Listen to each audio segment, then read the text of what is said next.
Imagine a voice so powerful it could silence a nation with news of war, yet warm enough to become the heartbeat of a family on screen. That voice belonged to a man who fought for his dreams through poverty, fire, and heartbreak, only to face his toughest battles behind the scenes of a legendary TV show. His name was synonymous with strength, but what drove him to threaten to walk away from the role that made him a star? The answer lies in a story of grit, loss, and a relentless fight for something real. Born in 1915 in a frozen Canadian city, he grew up in a world of struggle. His family crammed into a tiny apartment, 6 people sharing 2 rooms. His bed was a sack stuffed with old newspapers. His father, a Russian immigrant escaping persecution, ran a small shoe repair shop, barely scraping by. When he was just 3, a deadly flu swept through, leaving him so sick his family feared he wouldn't survive. His grandmother's stubborn remedy of garlic and honey pulled him through, but life didn't get easier. At 7, a fire tore through his father's shop. The flames devoured everything: tools, savings, hope. They were left with nothing, forced to move into a crowded basement with other desperate families. He slept on a cot, haunted by nightmares of fire and screams. Those early scars shaped him. He learned to fear debt and never trust a single paycheck. By 13, he found his escape on a stage, playing a tree in a school play. But instead of sticking to his 2 lines, he improvised a bold speech mocking local corruption. The crowd roared, but the mayor's wife demanded his expulsion. Suspended for a week, he discovered 2 truths.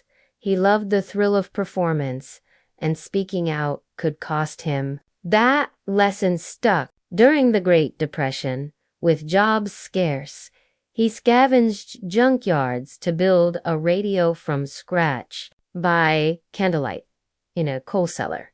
He pieced it together, dreaming of a bigger world. His mother, terrified he'd chase a performer's life, smashed it. He rebuilt it anyway, reading headlines into a makeshift microphone late into the night. At 18, he turned down a safe bank job to chase acting. His father was furious. Their fight so loud it drew the police. He pawned a family heirloom to pay for theater school, a choice that fractured his family for years, but he was all in. By his mid-20s, he landed a job at a national radio station, his deep voice carrying news across the country. When war broke out, that voice became a grim messenger, reading casualty lists night after night. Families dreaded hearing him, calling him the voice of sorrow. The weight of it nearly broke him. He joined the Air Force, narrating wartime films, one even winning an Oscar. But the pain of those broadcasts lingered, pushing him to seek something brighter. After the war, he started a radio school, pouring his heart into teaching others. He trained future stars, but the school bled money and collapsed. Broke and determined, he moved to Hollywood in his late 30s. It was a gamble that almost ruined him. Casting directors saw his voice as too stern, fit only for villains or strict fathers. He scraped by with small roles and secret voiceovers under fake names. Just as he was ready to quit, his wife urged him to give it one more year. That year changed everything. A live TV performance caught a producer's eye, landing him a role in a new Western series in 1959. At 44, he chose to play the father, a patriarch named Ben, in a show about a ranching family. It was a risky move, but it would define him.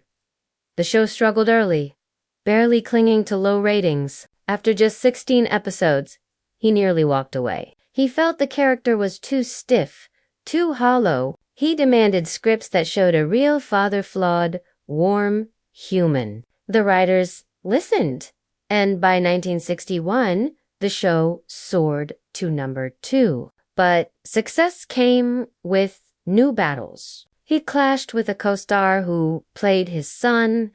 Their arguments so heated the crew had to intervene. Another castmate pushed for lighter, romantic stories, while he fought for deeper themes: justice, family, morality. Tensions simmered, but he never backed down. He wanted the show to mean something.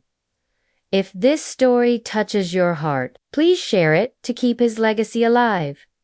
His influence went beyond the set. He quietly donated a chunk of his salary to war orphans, a secret uncovered years later. He'd lost his own brother as a child and carried that grief into his work. When a key cast member died in 1972, he believed the show should have ended sooner. It had lost its soul. The network's meddling didn't help, rejecting his ideas to explore real human struggles like divorce. By 1973, after 14 years, the show was canceled abruptly, without a proper goodbye. He envisioned a finale where the family rode off together, but instead, it just stopped. The loss stung.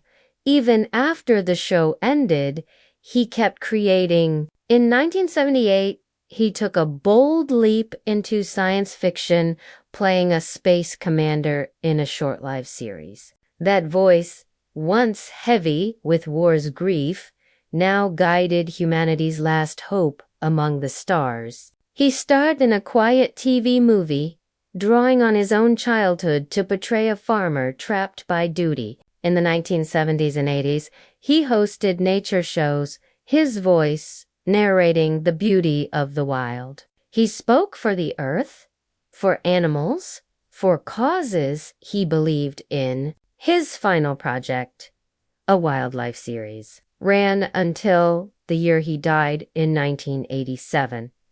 Even in his last days, battling illness, he planned to return to the role that made him famous. Fate had other plans. He passed at 72, surrounded by family and former castmates. Hundreds mourned him, spilling outside the chapel to honor a man who was more than an actor. He was a teacher, a storyteller, a protector of the planet. His voice, once called the sound of doom, became a beacon of hope. From a boy in a freezing apartment to a TV legend, he carried his scars into every role, every fight, every dream. His legacy lives on in every strong, principled father figure on screen, to Damen, who stand for family, land, and truth. If his journey moves you, hit that like button, subscribe, and share this story. Let's keep his voice alive for a new generation.